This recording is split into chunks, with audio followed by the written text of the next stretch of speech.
শিশু রামিসা ধর্ষণ এবং হত্যা মামলার রায়ে আসামি সোহেল রানা এবং স্ত্রী স্বপ্না খাতুনকে দেয়া হলো সর্বোচ্চ সাজা মৃত্যুদণ্ড। বিস্তারিত জানাতে এজলাসের বাইরে থেকে আমার সাথে যুক্ত হচ্ছেন আমাদের সহকর্মী রিয়াজ রায়হান। সেখানকার পরিস্থিতি তার মাধ্যমে আমরা একটু জেনে নিতে চাই। রিয়াজ, মোটা দাগে আসলে যে রায়টি সেটিকে আসলে অবশেষে ঘোষণা করা হলো কিনা? এখন থেকে 2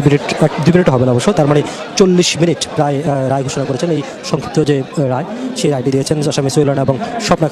খাতুনের বিরুদ্ধে যে ধর্ষণ এবং হত্যা মামলা হয়েছে শিশু রামিসা, যেখানে আদালত অনেকগুলো অবজারভেশন দিয়েছে, পর্যবেক্ষণ দিয়েছেন এবং সেখানে আদালত স্পষ্ট করে বলেছেন এই যে আসামিরা অপরাধ যেটি করেছে, যে কি শিশুর উপর যে অমানবিক নির্যাতন এবং নৃশংস নির্যাতন করে তাকে হত্যা করা হয়েছে, নৃশংসভাবে হত্যা করা হয়েছে, সেই হত্যায় আসামিদের অপরাধ সংশোধন যোগ্য নয় এবং তাদেরকে যদি তাদের পর্যাপ্ত শাস্তি অর্থাৎ তাদের অপরাধ অনুযায়ী যদি যথাযথ শাস্তি দেওয়া না হয় তাহলে আদালত ব্যর্থ হবে।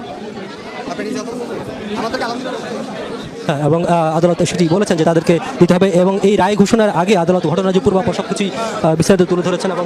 বলেছেন শুধু এই প্রসঙ্গে উচ্চ আদালতের অর্থাৎ সুপ্রিম কোর্টের হাইকমিশনের বেশ কয়েকটি মামলার রেফারেন্স টেনেছেন এবং বেশ কয়েকটি মামলার যে নির্দেশনা সেই নির্দেশনা বলে দিয়েছেন এবং বলেছে এক পর্যায়ে বলেছেন যে উচ্চ আদালতের একটি নির্দেশনা আছে এরকম যে এই ধরনের ধর্ষণ কাণ্ডের ক্ষেত্রে একজন সাক্ষী যদি থাকে তাহলে একজন সাক্ষীর প্রেক্ষিতেও এই মামলাটিতে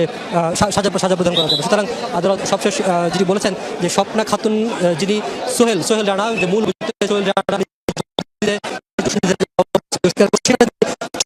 তিনি কিভাবে রামসাকে নৃশংস কায়দায় ধর্ষণ করেছে, হত্যা করেছেন, তার পূর্বে ধর্ষণ করার পর তিনি স্পষ্ট করে তার জবানবন্দিতে উল্লেখ করেছেন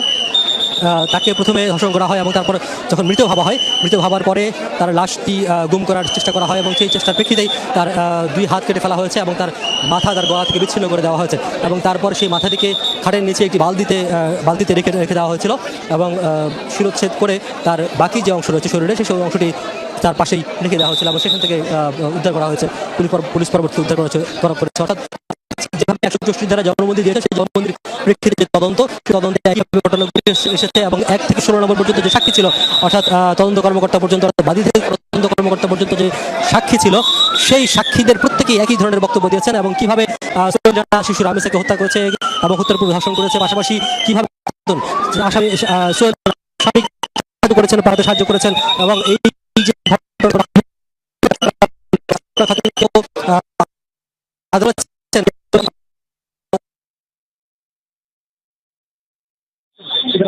একই অপরাধ